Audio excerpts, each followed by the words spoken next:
Hello students, today we will see projectile motion. Okay, it is very important for 11th science and as well as for this chapter. Okay, so here let's see what is projectile motion. Okay, so definition of projectile motion, we can say that whenever any object is thrown in a gravitational field of earth, आप किसी object को ऐसे gravitational field में throw करते हो, ठीक है, तो ये ऑब्जेक्ट कैसे मूव करेगा। आप देख सकते हो ऑब्जेक्ट का जो पाथ होगा वो ऐसे होगा, ठीक है। So here we can say whenever any object is thrown in a gravitational field of earth it moves with what constant horizontal velocity and constant vertical acceleration. such a two dimensional motion is known as a projectile motion. So here once again, here the object moves with a constant horizontal velocity, मतलब horizontal direction में velocity क्या रहती है, constant रहती है, ठीक है।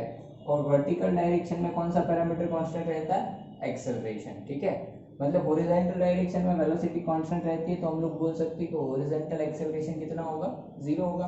और वर्टिकल डायरेक्शन है उसमें क्या होता है, एक्सेलरेशन कांस्टेंट है, मतलब वहां पे वेलोसिटी चेंज हो रही होगी, ठीक है। सो हियर डेफिनेशन हम लोग लिख सकते हैं कि when any object is thrown in gravitational field of earth it moves with constant horizontal velocity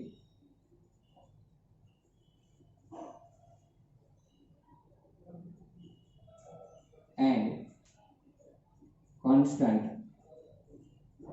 vertical acceleration.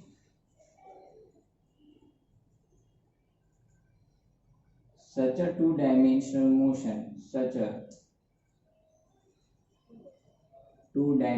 motion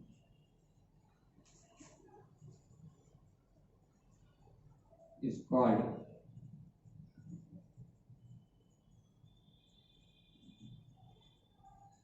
projectile motion. मतलब हॉरिजॉन्टल डायरेक्शन में वेलोसिटी क्या रहती है, कांस्टेंट रहती है, ठीक है। एंड वर्टिकल डायरेक्शन में क्या कांस्टेंट रहता है, acceleration. Okay, here you need to remember this, that in a projectile motion horizontal velocity remains constant and vertical acceleration remains constant. Okay, now we already learned motion in a plane with constant acceleration. Okay, over there we see that motion in a plane is a resultant of two component motion, okay, that acts simultaneously. One is along x axis, the second one is along y axis. So same as over here, we can say that whenever any object is thrown in a gravitational field of earth it moves along this path. Okay, so here this projectile motion over here we can say it is the resultant of two component motion.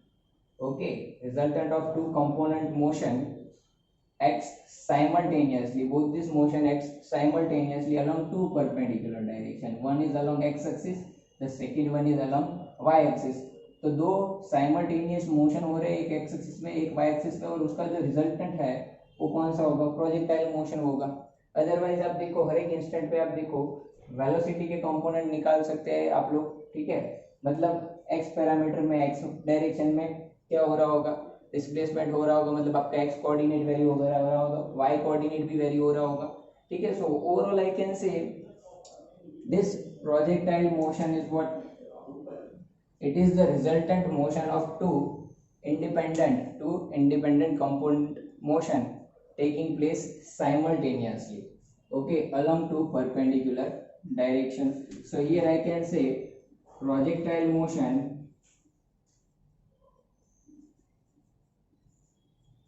can be treated as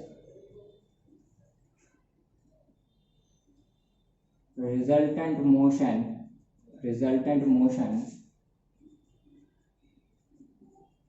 of two independent component motion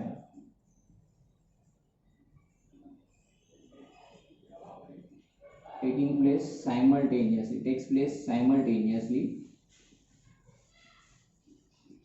in two perpendicular directions, in two perpendicular directions. Okay, one is along x axis, the second one is along y axis. दोनों independent component motion है जिसका resultant क्या है, projectile motion है. तो यहाँ पे आप देख सकते हो कि ये दो कंपोनेंट मोशन है, ठीक है. उसमें एक हॉरिजॉन्टल एक्स एक्सिस में हो रहा होगा, दूसरा कहाँ पे हो रहा होगा, वर्टिकल यानी कि वाई एक्सिस पे हो रहा होगा. तो जो हॉरिजॉन्टल प्रोजेक्टाइल हॉरिजॉन्टल मोशन है, ठीक है, वो मोशन में वेलोसिटी क्या रहती है, कांस्टेंट रहती है. और जो वर्टिकल मोशन होगा उसमें क्या होता होगा, एक्सेलरेशन कांस्टेंट रहता है, ठीक है. अब जैसे कि हमने यहाँ पे बोला कि हॉरिजॉन्टल वेलोसिटी क्या रहती है, कांस्टेंट रहती है, वर्टिकल एक्सेलरेशन क्या रहता है, कांस्टेंट रहता है, ठीक है. और दो मोशन साइमल्टेनियस हो रहे हैं, मतलब हॉरिजॉन्टल और वर्टिकल जो मोशन है, ठीक है, ये दोनों ही मोशन क्या है, इंडिपेंडेंट फ्रॉम ईच अदर है. So this independency, okay, this independency is first stated by Galileo. It is first stated by Galileo. So this independency of horizontal and vertical motion is was first stated by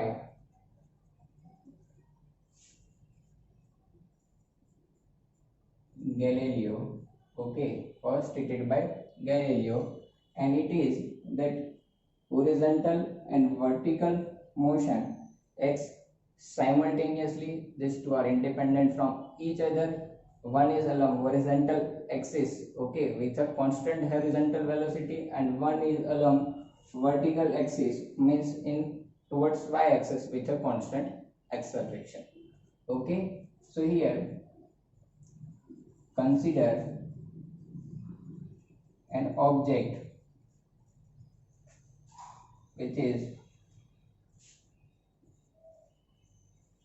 projected at an angle theta 0 with initial velocity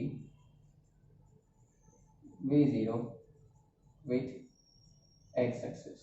So here this object which is thrown, okay, that object is known as what, projectile. इसको क्या बोलते हैं, projectile बोलते हैं. और you can say object which is projected, that object is called projectile. तो हम लोग यहाँ पे कंसीडर कर लेते हैं कि यहाँ से एक ऑब्जेक्ट को v0 वेलोसिटी के साथ क्या किया हुआ है, थ्रो किया हुआ है, such that it makes an angle theta 0 with what, x axis. Okay, let initial position is origin of coordinate system.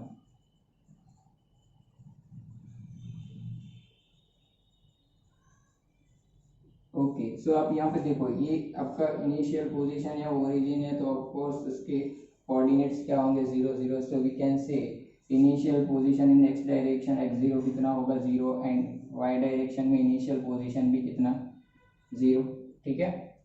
अब जैसे कि हमने यहाँ पे बताया कि ऑब्जेक्ट है वो कांस्टेंट हॉरिजॉन्टल वेलोसिटी के साथ क्या करता है, मूव करता है, ठीक है, और वर्टिकल एक्सेलरेशन कांस्टेंट रहता है.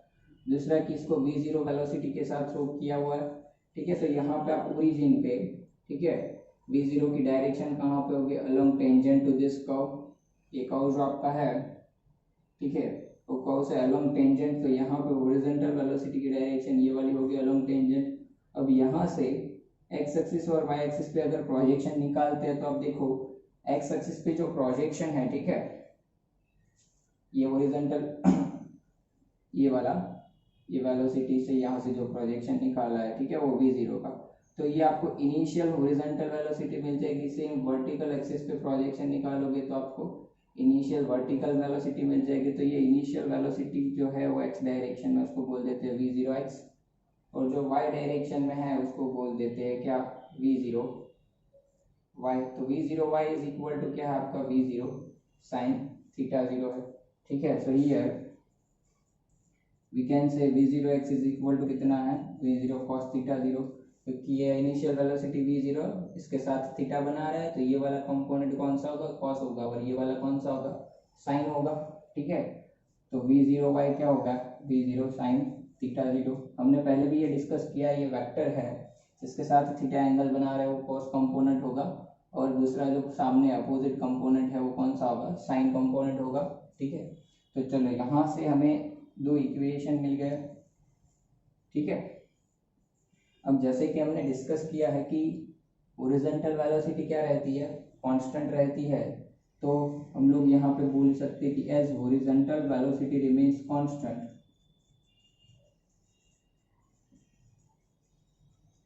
तो horizontal acceleration throughout the motion let it be acceleration in X direction, horizontal direction में वो कितना होगा जीरो होगा। ठीक है, एंड वर्टिकल एक्सेलरेशन कांस्टेंट रहता है, तो vertical acceleration is constant, so I can say vertical acceleration. अब देखो अपवर्ड डायरेक्शन हमने पॉजिटिव लिया, पॉजिटिव वाई एक्सिस से, तो डाउनवर्ड डायरेक्शन में हमारा एक्सेलरेशन होता है due to gravitational field of earth, that is gravitational acceleration. तो डाउनवर्ड डायरेक्शन कितना होगा माइनस जी। ठीक है, हम लोग याद रखो यहाँ पे डाउनवर्ड डायरेक्शन में क्या ले रहे हैं नेगेटिव वाई डायरेक्शन ले रहे हैं, तो ग्रेविटेशनल फील्ड ऑफ अर्थ जो ग्रेविटेशनल फील्ड जो होता है अर्थ का वो डाउनवर्ड डायरेक्शन में है, तो ये ऑब्जेक्ट है उसके ऊपर डाउनवर्ड डायरेक्शन में ग्रेविटी की वजह से एक्सेलरेशन लग रहा होगा और वो कांस्टेंट रहता है दैट इज 9.8 मीटर पर सेकंड स्क्वायर। तो डाउनवर्ड डायरेक्शन हमारी नेगेटिव है, तो आपका डाउनवर्ड एक्सेलरेशन ए वाई वर्टिकल डायरेक्शन में एक्सेलरेशन कितना होगा minus ji.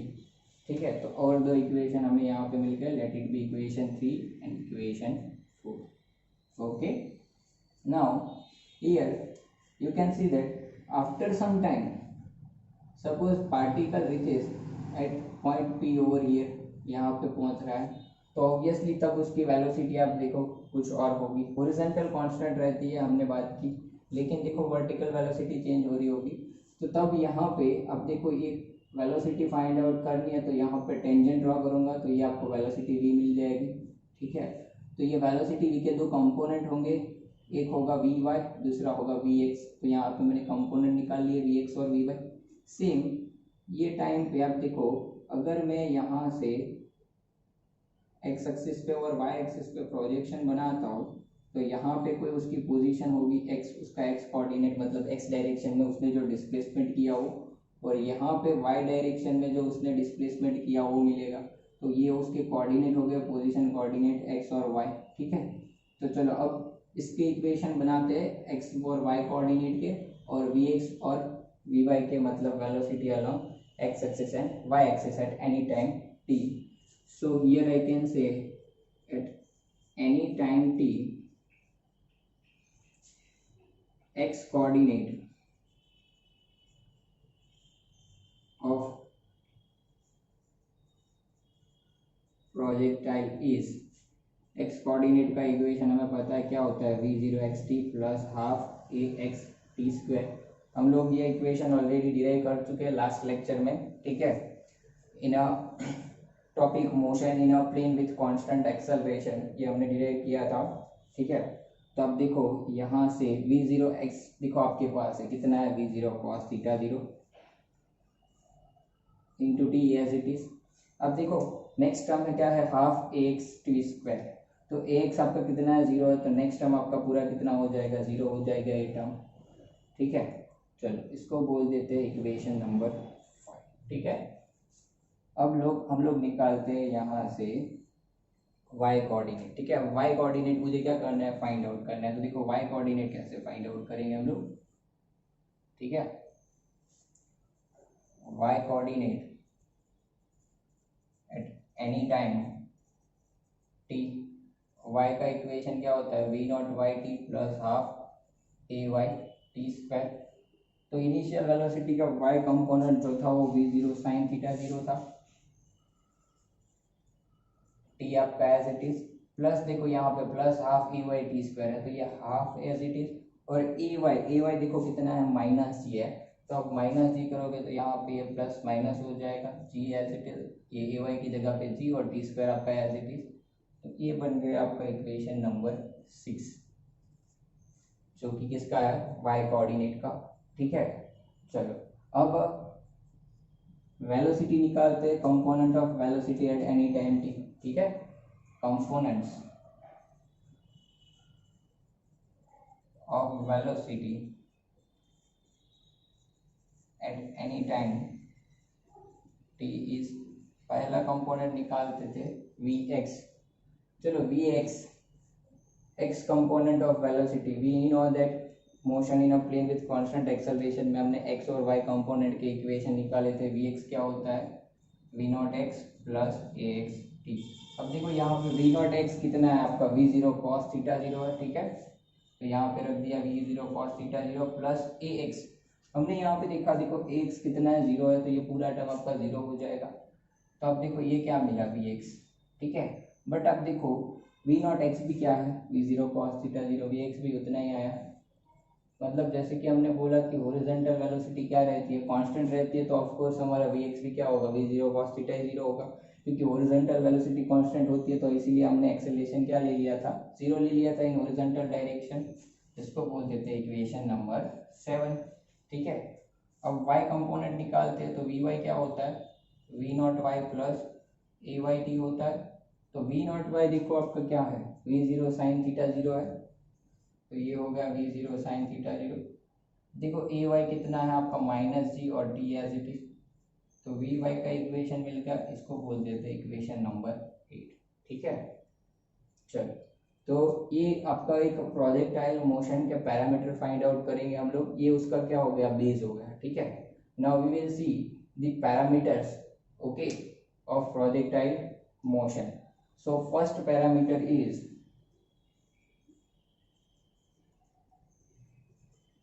Equation of trajectory. Okay, trajectory आप देखो, इसका ट्रेजेक्टरी यानी कि आपका ये पाथ जो है वो ये शेप का है। देखो ये ट्रेजेक्टरी का शेप देखो, ये वाला। ठीक है, तो इसका इक्वेशन निकालना है, यानी कि वो कर्व जो आपको दिख रहा है वो कर्व का इक्वेशन निकालना है। तो ऑफ कोर्स आप देखो कर्व का शेप क्या है, पैराबोला है। ठीक है, तो इक्वेशन ऑफ ट्रेजेक्टरी किसके जैसा आना चाहिए, पैराबोला के इक्वेशन के जैसा आना चाहिए। ठीक है, तो इक्वेशन ऑफ ट्रेजेक्टरी क्या होता है वो लिख देते हैं, the relation between x and y coordinate, relation between x and y coordinate of projectile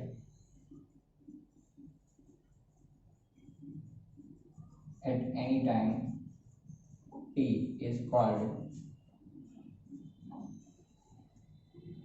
equation of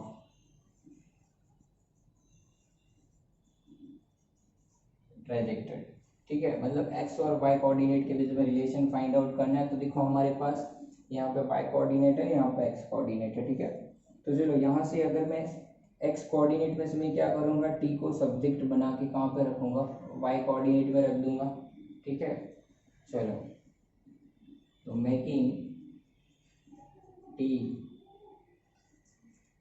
and subject from equation 5, okay, and putting it in equation 6 we get, चलो मुझे कौन से इक्वेशन में ये रखना है, यहाँ पे रखना है। ठीक है, y कोऑर्डिनेट में इक्वेशन में यहाँ से t को सब्जेक्ट बनाएंगे, तो देखो t को सब्जेक्ट बनाने पे ये v zero cos theta zero कहाँ पे चला जाएगा, सामने की तरफ डिनोमिनेटर में। मतलब आपका t कितना होगा, we can say t is equal to कितना होगा, x by V not cos theta zero. तो चलो y इज इक्वल टू आपका V zero sine theta zero as it is. t की जगह पे हम लोग क्या रखेंगे, देखो t की जगह पे x by V zero cos theta zero.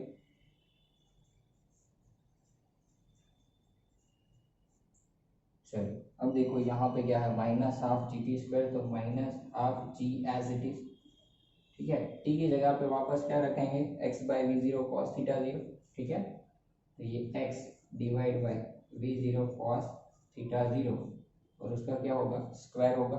ठीक है, अब यहाँ पे देखो इसको सिंप्लीफाई करेंगे, ये वी जीरो आप देख सकते हो क्या हो जाएगा, कैंसिल हो जाएगा। यहाँ पे साइन थीटा 0 और ये कॉस थीटा 0 है, तो साइन अपन कॉस क्या हो जाएगा, टेन थीटा 0। एक्स आपका क्या रहेगा, एज इट इज रहेगा। तो here we can say y is equal to क्या हुआ,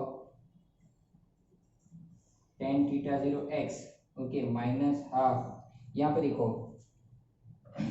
ये half ji as it is और ये पूरी का क्या हो जाएगा, स्क्वायर हो जाएगा। तो half G X square V zero square cos square theta 0, ये आपका टर्म बच गया, ठीक है। चलो, तो ये किसका इक्वेशन है, आप देखो ये y पैरामीटर का इक्वेशन मिला। अब ये इक्वेशन को अच्छे से डिस्कस करते हैं। अब देखो यहाँ पे थीटा 0 क्या होता है, that is a initial angle eight which projectile is projected, okay. तो वो एंगल हमें पता है थीटा 0। सपोज आप 45 डिग्री पे कोई ऑब्जेक्ट प्रोजेक्ट करते हो, तो थ्रू आउट मोशन आपका हॉरिजॉन्टल के साथ ये एंगल चेंज हो जाएगा, लेकिन इनिशियल एंगल जो थीटा 0 है वो तो ऑलवेज क्या रहेगा, कांस्टेंट ही रहेगा। यानी कि आपका टेन थीटा 0 टर्म जो है ये वाला, ये क्या है, कांस्टेंट है, ठीक है। सेम यहाँ पे देखो हाफ कांस्टेंट होता है, जी की वैल्यू 9.8, ये भी आपका कांस्टेंट है, ठीक है। V zero square initial velocity, जैसे कि हमने बताया पार्टिकल आप कहीं पे भी ऐसे मूव कर रहा है तो at any instant of time आपकी वेलोसिटी चेंज होती रहती है, लेकिन इनिशियल वेलोसिटी वो तो आपकी कांस्टेंट है, वो थोड़ी ना चेंज होने वाली है। पार्टिकल आगे कहीं पे भी चला जाए, इट डजेंट मीन कि ओनली इस इनिशियल वेलोसिटी आपके सपोज 20 मीटर पर सेकंड से थ्रो किया तो 20 थोड़ी ना चेंज होने वाला, कि इनिशियल वेलोसिटी तो सेम ही रहेगी। तो वी जीरो भी आपका कांस्टेंट होता है, जैसे कि थीटा 0 कांस्टेंट है तो ऑब्वियसली कॉस स्क्वायर थीटा 0 भी कांस्टेंट होगा। तो ये आपका जो पूरा टर्म है ये इतना, ठीक है, ये पूरा टर्म भी क्या हो गया, कांस्टेंट है, ठीक है। तो अगर आप देखो ये इक्वेशन को, तो ये इक्वेशन किसके जैसा है, हम लोग अगर इक्वेशन लिखे यहाँ पे पैराबोला का, तो पैराबोला का इक्वेशन क्या होता है, पैराबोला का इक्वेशन क्या होता है, y is equal to A X minus B X square जितना, ठीक है। तो अब देखो ए की जगह पे यहाँ पे टेन थीटा 0 और बी की जगह पे आपके पास क्या, half G, okay, divide by V zero square cos square theta 0। तो आप देखो ये जो इक्वेशन मिला, ए उसमें कांस्टेंट होता है और बी भी कांस्टेंट होता है, आप इसके साथ कंपेयर करो। और आप यहाँ पे कंपेयर करोगे A X minus B X square के साथ, तो ये आपका ए है और ये जो पूरा टर्म है वो आपका क्या है, बी बनेगा, ठीक है। और ए और बी क्या रहते हैं, कांस्टेंट रहते हैं। तो हम लोग यहाँ पे बोल सकते हैं, ठीक है, कि जो पार्टिकल है वो कैसे मूव करेगा, ठीक है। So here we can say whenever any object is thrown in a gravitational field of earth, okay, it moves on what, parabolic path, it moves on a parabolic path, but the condition is air resistance must be neglected because it affects the motion. So here air resistance को अगर neglect करें, ठीक है, तो ये particle या object का motion कैसा बनेगा, उसका पाथ कैसा बनेगा, पैराबोला, ठीक है। सो ये overall this object moves on a parabolic path, okay. Example आप लिख सकते हो कि एग्जाम्पल क्या, motion of a football which is kicked bye a football player, ठीक है, it must be what, parabolic path, it must move on a parabolic path, that motion is what, projectile motion, okay. Now we will see the second parameter, okay. Now let's see second parameter of projectile motion, okay, and it is time to reach maximum height. Maximum height तक पहुंचने का time, उसको T M से denote कर देते हैं, M stands for maximum. तो आप यहाँ पे देखो, यहाँ से लेके आप ये पॉइंट जहाँ से प्रोजेक्ट कर रहे हैं, ओरिजिन से लेके मैक्सिमम हाइट, तो मैक्सिमम हाइट कहाँ पे, ये वाले पॉइंट पे।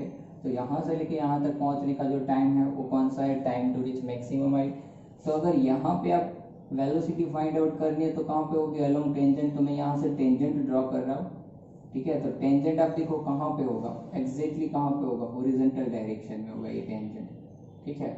मतलब वेलोसिटी का सिर्फ और सिर्फ हॉरिजॉन्टल कंपोनेंट प्रेजेंट होगा, वर्टिकल डायरेक्शन में वेलोसिटी कितनी होगी, 0 होगी। So we can say at maximum height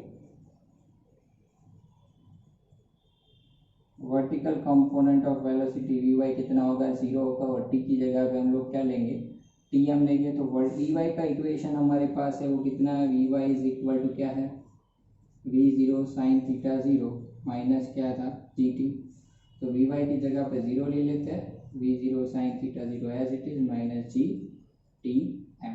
ठीक है, तो V zero sine theta zero इस तरफ ले लो। ठीक है, तो क्या होगा V zero sine theta zero is equal to G T M. तो अगर आप टी एम को सब्जेक्ट बनाओगे तो T M is equal to क्या मिलेगा, V zero sine theta zero by ji.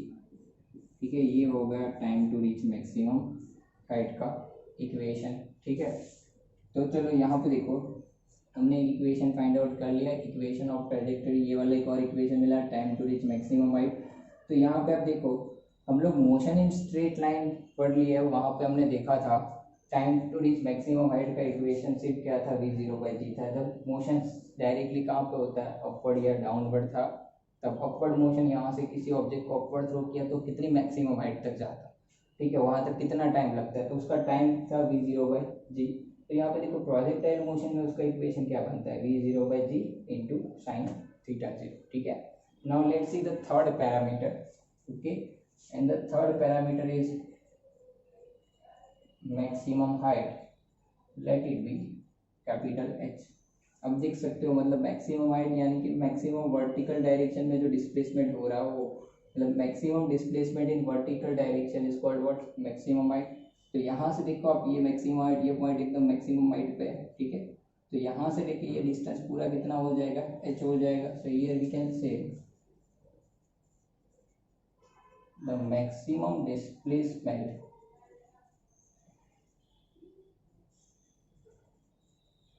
in vertical direction is called maximum height. Okay, चलो तो मैक्सिमम हाइट h का फॉर्मूला फाइंड आउट करना है, मतलब h यानी क्या होता है, maximum displacement in vertical direction यानी कि y पैरामीटर। तो y इक्वल टू क्या हो जाएगा, यहाँ पे h हो जाएगा, और टाइम देखो मैक्सिमम हाइट तक पहुंचने का टाइम लेना पड़ेगा हमें t की जगह पे, तो t की जगह पे आप लोग क्या लेना पड़ेगा, tm लेना पड़ेगा। अब y का इक्वेशन आप लोगों के पास है, क्या है, y इज इक्वल टू क्या होता है, V zero sine theta zero T minus half G T square. तब ये इक्वेशन में y की जगह पे हम लोग h यूज करेंगे, V zero sine theta zero as it is, t की जगह पे क्या, tm time to reach maximum है, क्योंकि मैक्सिमम हाइट फाइंड आउट करनी है तो टाइम भी कौन सा लेना पड़ेगा, मैक्सिमम हाइट तक पहुंचने का टाइम लेना पड़ेगा, यानी कि टीएम लेना पड़ेगा। तो टी की जगह पे टीएम, तो टीएम का इक्वेशन है हमारे पास कितना है, V zero by G sine theta zero, तो यहाँ पे लिख देते हैं V zero by G sine theta zero minus half G T का स्क्वायर यानी कि टीएम का स्क्वायर, इसका स्क्वायर करेंगे कितना होगा, देखो V zero by G sine theta zero का स्क्वायर। ठीक है, चलो इसको सिंप्लीफाई करके देखो, ये वी जीरो स्क्वायर है, यहाँ पे ये साइन थीटा जीरो न्यूमरेटर में है, ये भी, तो we zero square sine square theta zero square sine square theta zero. ठीक है, माइनस हाफ जी। अब देखो यहाँ पे वी जीरो स्क्वायर डिनोमिनेटर में जी स्क्वायर होगा, और यहाँ पे sign square theta zero sine square theta zero होगा। जब आप स्क्वायर अप्लाई करोगे तो एक जी कैंसिल हो जाएगा, डिनोमिनेटर में एक जी बचेगा, तो मैं यहाँ से न्यूमरेटर का जी कैंसिल हो जाएगा आपका। तो यहाँ पे क्या बचा, V zero square sine square theta zero by G. ठीक है, तो आप देखो ये x है तो ये x बाई टू है, तो ऑब्वियसली x बाई टू बचेगा, वन माइनस हाफ, हाफ बचेगा, तो क्या आया, V zero square by two G sine square theta zero, that is the equation of maximum height. ठीक है, चलो तो ये इक्वेशन में आप देखो यहाँ पे हमने मोशन इन स्ट्रेट लाइन में मैक्सिमम हाइट तक का इक्वेशन फाइंड आउट किया था, वो कितना आता था, V zero square by two G आता था। यहाँ पे क्या आता है, V zero square by two G sine square theta zero. ठीक है, now let's see next parameter, fourth one. ठीक है, टाइम ऑफ फ्लाइट, इसको डिनोट करते हैं टी एफ से, एफ स्टैंड्स फॉर फ्लाइट। ठीक है, टाइम ऑफ फ्लाइट क्या होता है, ठीक है, आप देखो यहाँ से ये प्रोजेक्टाइल यहाँ से थ्रो किया, ठीक है, तो यहाँ से पूरा यहाँ तक पहुँचने का जो टाइम है वो, मतलब प्रोजेक्टाइल को थ्रो किया और जब वो लैंड हुआ यहाँ पे, ठीक है, सेम ओरिजेंटल प्लेन में जब वो लैंड हुआ, ये ओरिजेंटल और ये वाला पॉइंट देखो सेम ओरिजेंटल प्लेन है ये, उसमें जब लैंड हुआ वहां तक का टाइम, ठीक है। तो इसके डेफिनेशन क्या लिखेंगे, it is the time, it is the time, okay, from a instant the projectile is projected, okay, time from an instant the projectile is projected till it reaches a point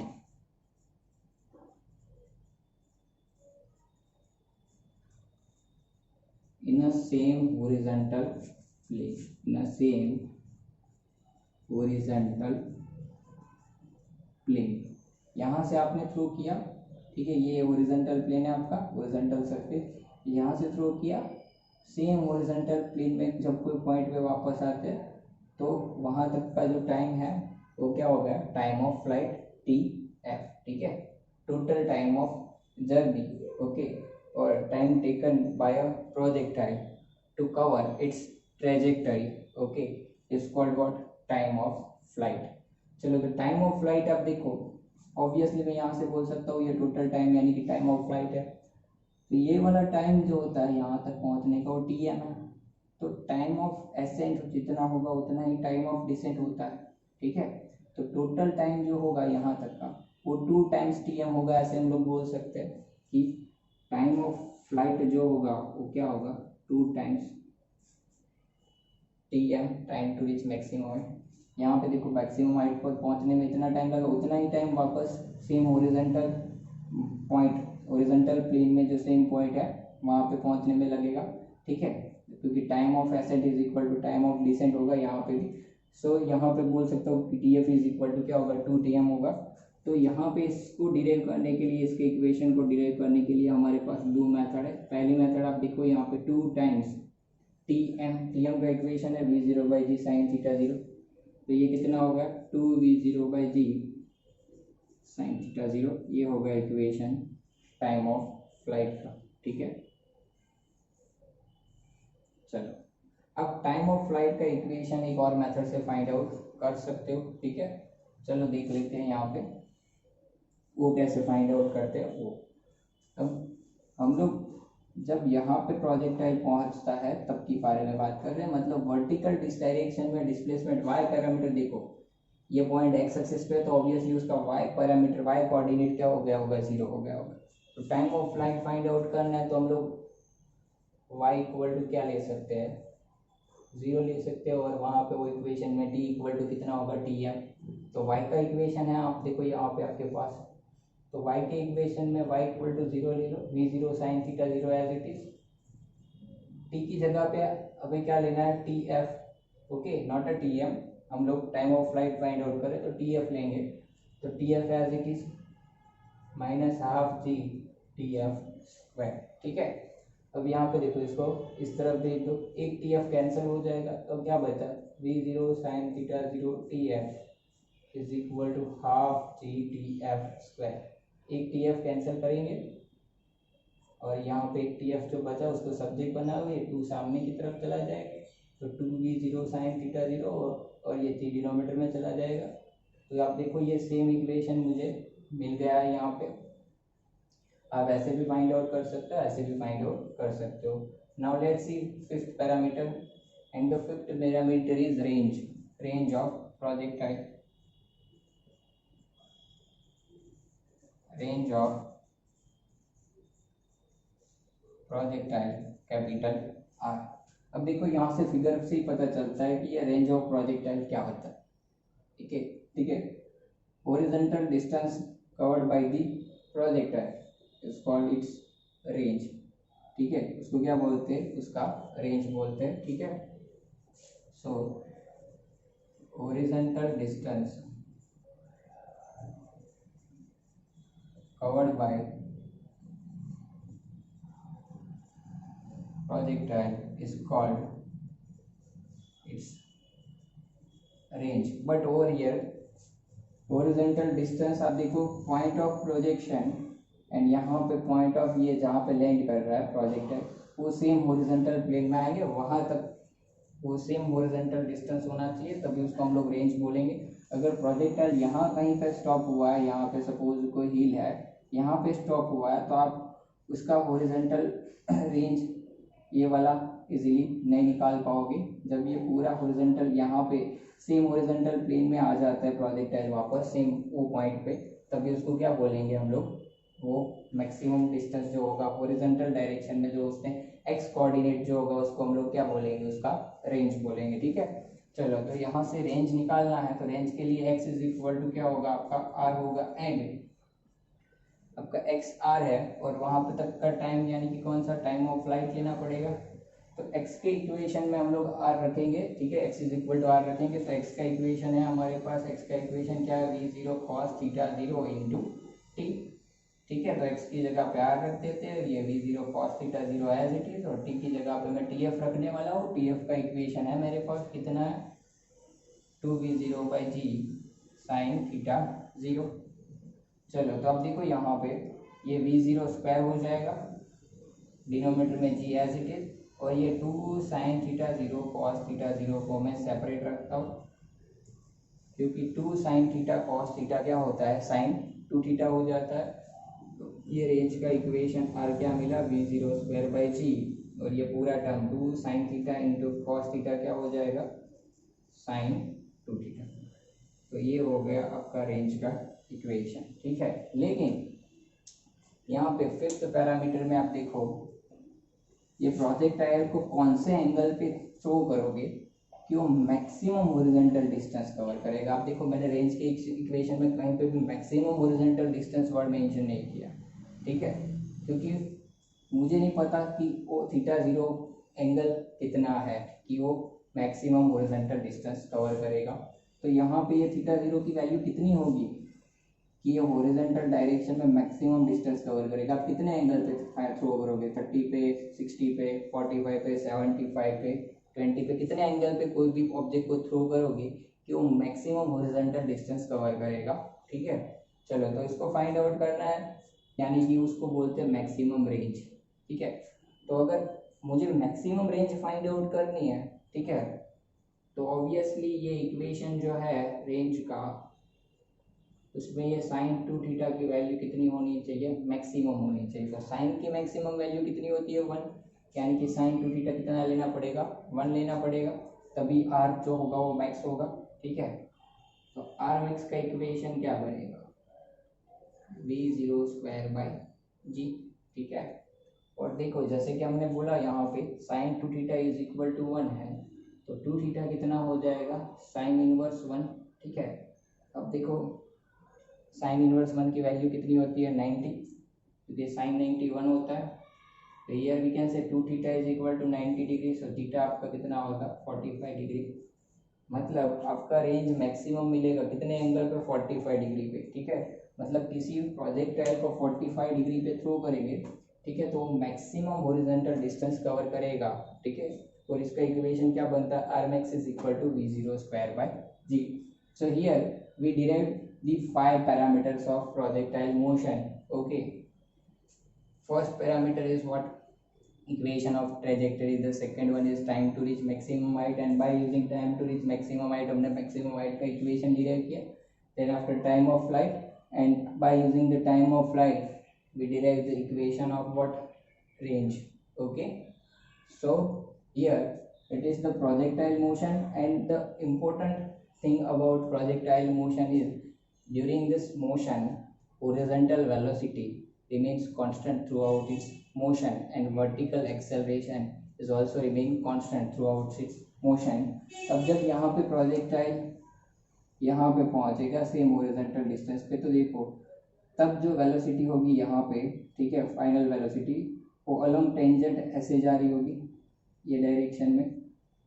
तो इसके component निकालेंगे, तो ये एक vx और vy, आप देखो ये और ये आप देख सकते हो, ये दोनों एंगल जो है, ठीक है, ये हॉरिजॉन्टल के साथ जो एंगल बना रहे हैं वो एंगल आप देखो अल्टरनेट एंगल सेम होंगे। तो ये vx आपका क्या होगा, ये v0 cos थीटा 0 ही होगा, और ये vy आपका क्या होगा, वो होगा आपका v0 sin theta 0। Same as आप देख सकते हो इनिशियल और फाइनल के जैसे क्या होंगे, सेम होंगे। ठीक है।